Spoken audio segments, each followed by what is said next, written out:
Welcome to the Just Third Way podcast, where we ask the question, would you rather own or be owned? Brought to you by the Center for Economic and Social Justice at cesj.org. Hello, thanks for tuning in. Today we have a rebroadcast of an interview of Dr. Norm Kurland by Heather Wagenhals of Unlock Your Wealth Radio. This is kind of a Labor Day week rebroadcast, and we'll be back with a new interview or something soon. And I'll have another little word at the end, and here's the show. Our next guest is Dr. Norman G. Kurland. He is president of the Center for Economic and Social Justice, CESJ.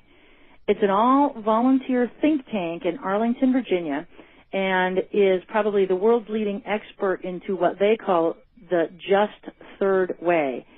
And the Just Third Way is a alternative to the present financial and economic system based on what they say are flawed Keynesian assumptions, and is built on what they refer to as the 4 pillars of an economically just society. So I would like to welcome Dr. Kurland to the broadcast. Dr. Kurland, thanks for joining us today. It's wonderful being with you today. Well, I'm thrilled because I'm always looking for new economic theories, new ways of doing things. And I don't like what's going on currently in our country, economically speaking. And I was intrigued by your 4 pillars of an economically just society. Right. Can you tell me and our listeners a little bit about what the Just Third Way is? Right. I think you're putting the finger on something. It's looking at what is wrong with not just the American economy, but the economies in general. And we've been following either a strict laissez-faire system, or the other would be the socialist and communist variety. And the Keynesian economic theories are really trying to blend the two, and we have the mess that we're all experiencing. Yeah, and poorly today. so. Right. And there's going to be major problems. Now, I wish I could say that I invented these ideas. I studied economics at the University of Chicago, so I'm very familiar with the Chicago School of Economics and the Austrian School, which are basically free enterprise theories of economics. But they leave something out, and they leave out barriers to participation. They leave out the fact that property is very, very important. If you're going to have property is important, so that's one of the pillars, to restore all of the traditional rights of private property, particularly in land, structures, machines, technology. The other is to look at the free market system. It's another pillar of the Just Third Way, because that is the most democratic and objective way to determine values, you see, where everybody's vote counts when it comes to what's the value of particular goods, services, or things. The market system is as efficient and as beautiful as possible. So there's no question about that. The third, and very, very important, is to limit the economic power of the state. The state is a natural monopoly. The state produces no wealth. And so, and the state can mess things up as they have today.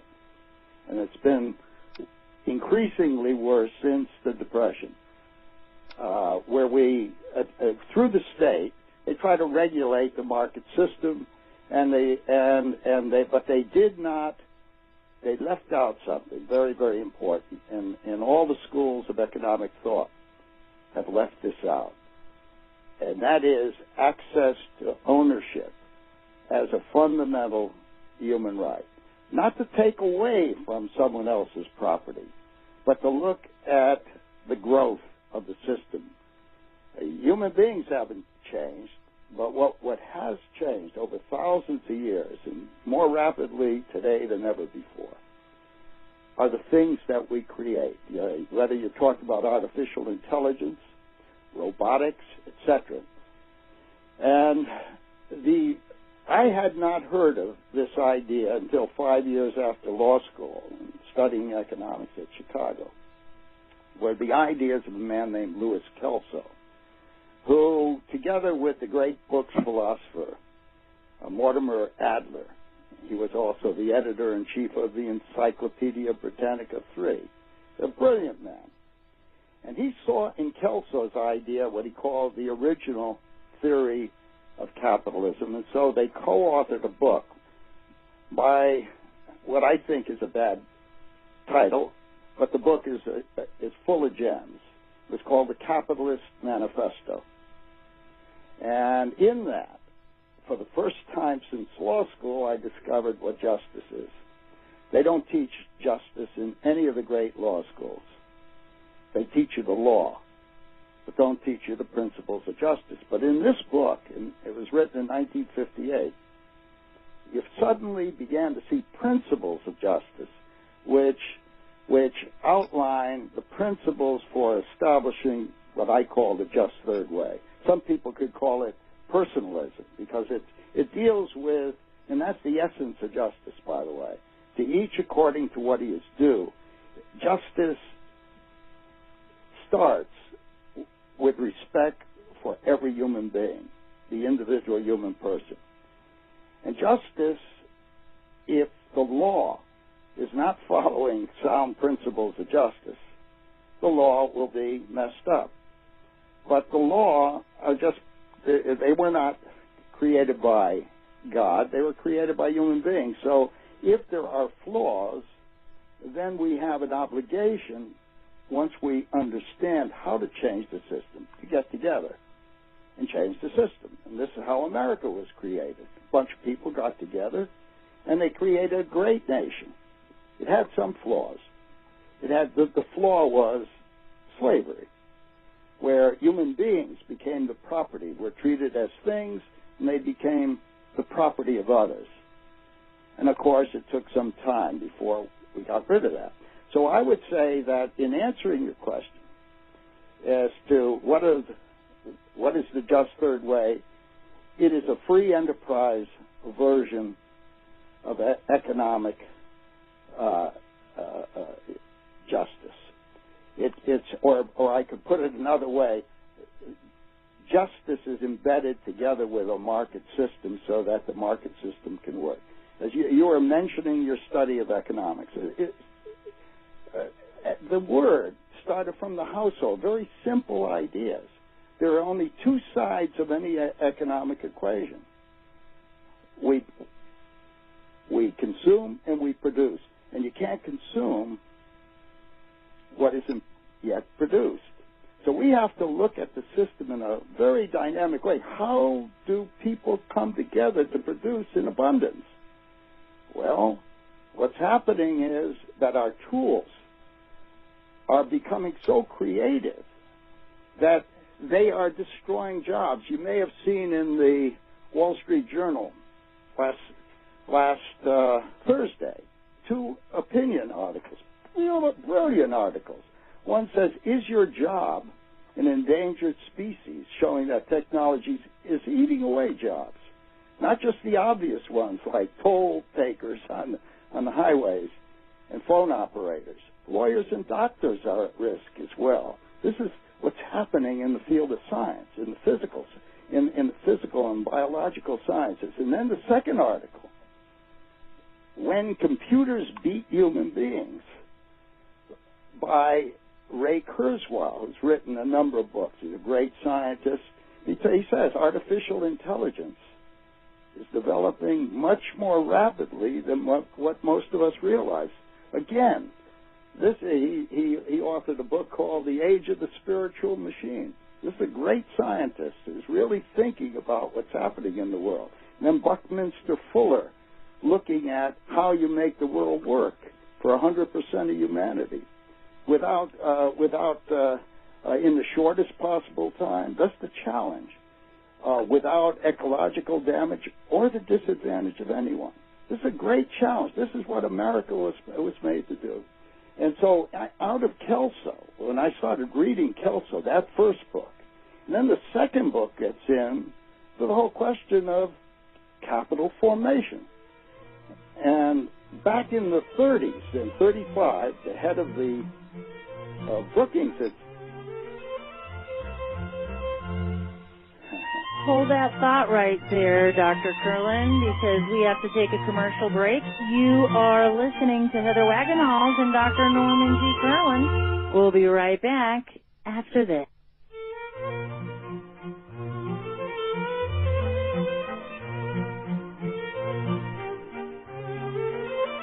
Welcome back to the broadcast, everyone.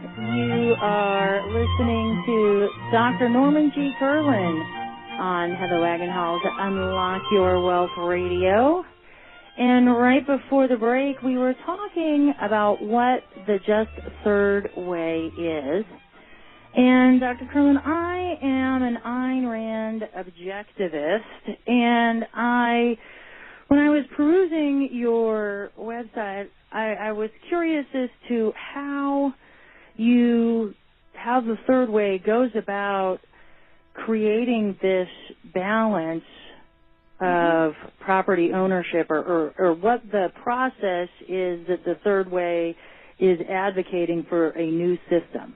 Right. That's a good question, because what it is saying, how do we lift people into ownership without taking the property away from those who today own? In other words, if we believe property is important, as Ayn Rand did, and the market system was important, we want to look at what are the barriers so that people can participate. If, in fact, technology is going to be displacing human beings in the process, and then Kelso developed something called binary economics, looking at both labor, people, and things, and seeing that what's really changing in the world is not people but the things, and therefore you have to own them. But how can you do that without taking away any of the property rights of those who now own? That's the key. And so in the second book, it was called The New Capitalist in 1961 by Kelso and Adler. The subtitle was a proposal for freeing economic growth from the slavery of past savings.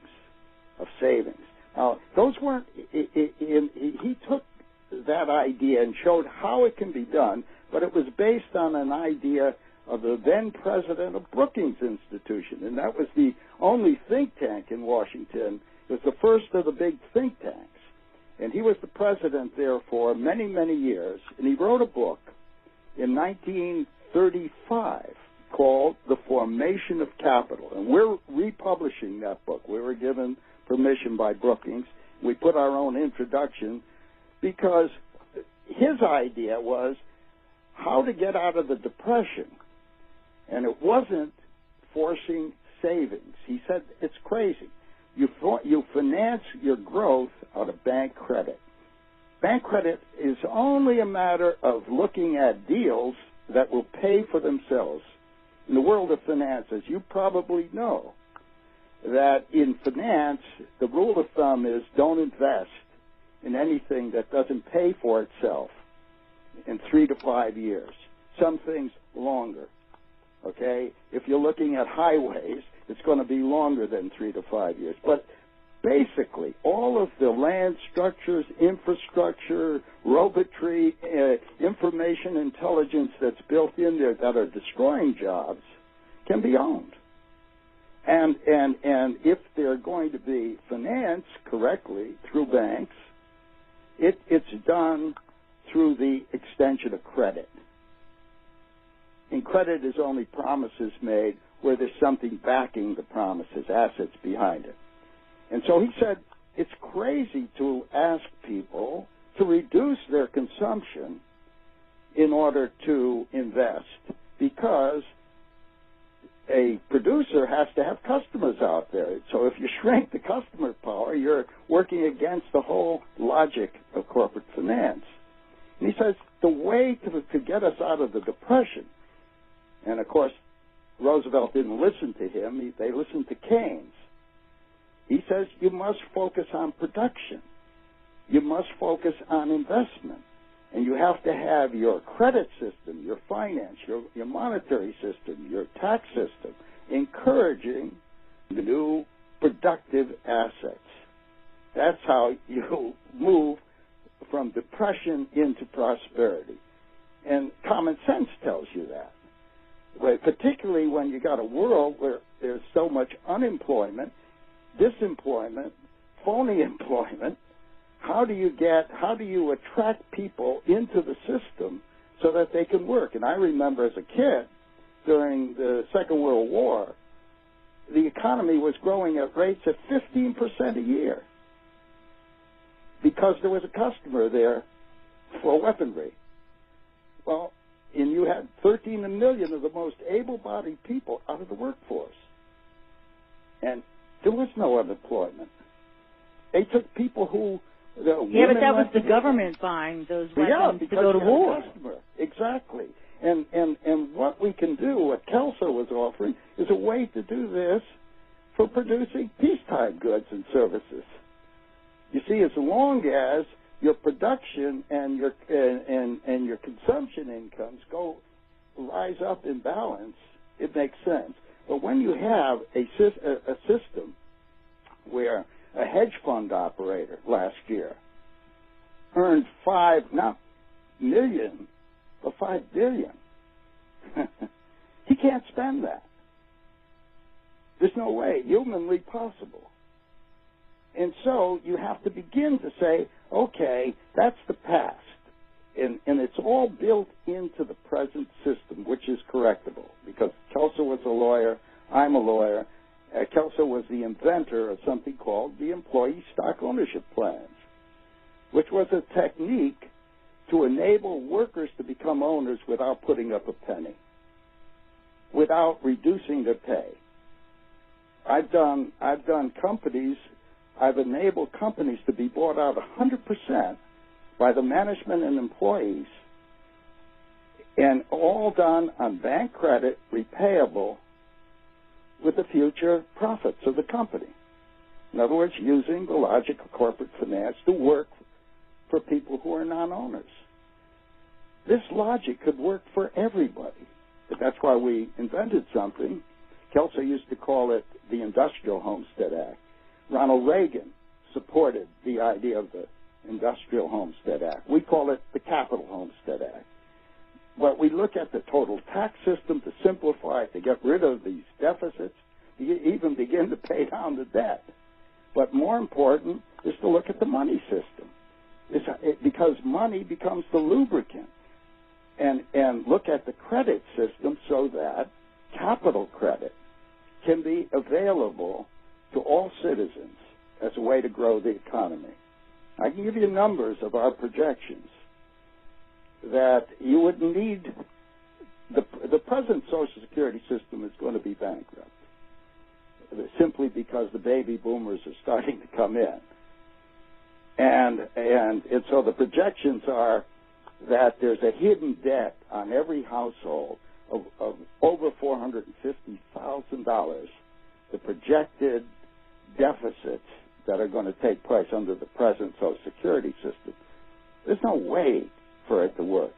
But under Capital Homestead, the promises made can be kept under general revenues. We changed the tax system. Let me first go to the financing. I'll tell you how we would finance the revenues to be able to pay for Social Security entitlements out of general revenues. We would give an exemption to every citizen, every adult, every dependent, $30,000 for the producers, the husband and wife, let's say, and let's say they had 2 children, $20,000 each for the children. They wouldn't pay a penny in Social Security taxes. or federal income taxes until well, here's my question. This sounds way fabulous, but we are a country that only invents and consumes. We produce nothing. So what production companies that are we going to create that produce goods that we desire without any other government influence or artificial support that we're going to be able to take ownership in, because we're lazy people. We don't want to work. There are plenty of jobs out there, but people don't want to work. They just want a handout. Well, we have to get away from that, because the handout, in other words, they're looking for institutionalized charity. Charity is supposed to be given freely, but now we use the state to take from some to give to others. It doesn't encourage production. What we have to do is provide the means by which the private sector, entrepreneurs, and those that they hire can get the credit necessary to build the technologies necessary to recapture the production of marketable goods and services. See, what happened is by limiting the bulk of the population to wages, because they're not given the equal opportunity to become owners through the Kelso method, capital homesteading, what happens is, when I was a kid, I was getting 25 cents an hour as the minimum wage, my first job. You see, and we've ratcheted up the minimum wage, and then unions come together because they are not owners, and they increase labor costs. So what happened? We lost our basic industries to Japan first, then Korea, and now China and India. So if we're to again be productive, we have to lift ourselves beyond what I call the wage slave system, to people coming together voluntarily through a market system, having their increases come not from labor costs, but from the bottom line. So they work together to make sure that the capital is going to pay for it, the capital credit will pay for itself, and thereafter you got dividend incomes. Now, I'm saying, is there anything wrong? Do you see anything wrong with what we're saying? It's consistent with free enterprise. It's consistent with a market system. And Ayn Rand is worried about the government growing. The reason the government grows is because you have a system where the top 1% of Americans under the system, it's not anybody's fault, under the system, the top 1% own more than the bottom 90% combined. Mm-hmm. Okay? Now, if you're going to have a system work, people have to get their income some way if they're going to be consumed. You produce for consumers. Well, if, in fact, you have somebody getting $5 billion in income for a year and they can't consume it, what does that mean? What about it means that others... Yeah, but who are we to say how much somebody can make? Oh, yeah, no, you don't have to. I mean, have good for that guy that he figured it out. I'm not saying that. I'm not saying that we should decide that. I'm not saying that that's wrong, that there's something morally wrong. No, the system is wrong because the system didn't create equal opportunity to become an owner. Well, we've got to pull the unions out to reduce our labor costs, and we have to get Americans over this entitlement mentality. Right. I mean, you're absolutely right. And that's a bigger issue than just changing the system, because you could change the system, but with the current attitudes and opinions that Americans have, it won't work anyway. Right. But you're right. You have to change the system so that you don't look for equality of results. It's equality of opportunity.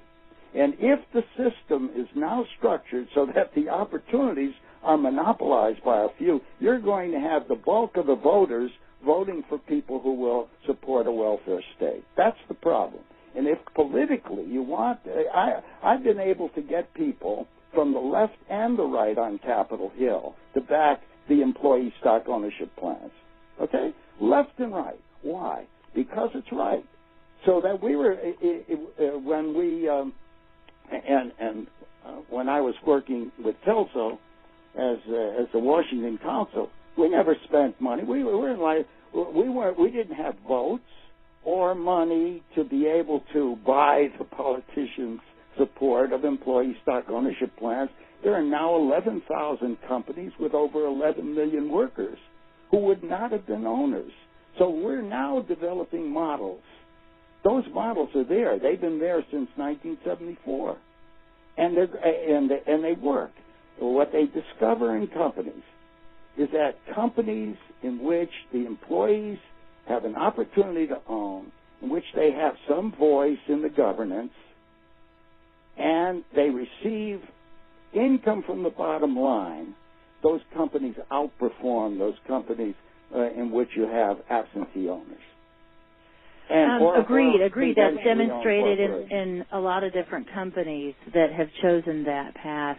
We've come to a close of our time today, Dr. Kurland. If folks want to find out more about the Just Third Way or participate in the Center for Economic and Social Justice, where can they go to find you? Thank you very much.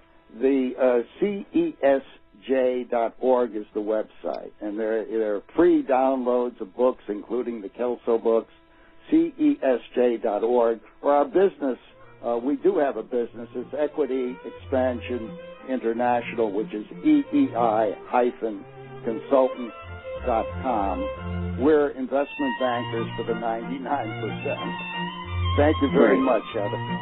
Well, thank you so much for joining us, Dr. Kurland. It was great to have you on. So that was a very informative interview. I hope you enjoyed it and I hope you learned a lot.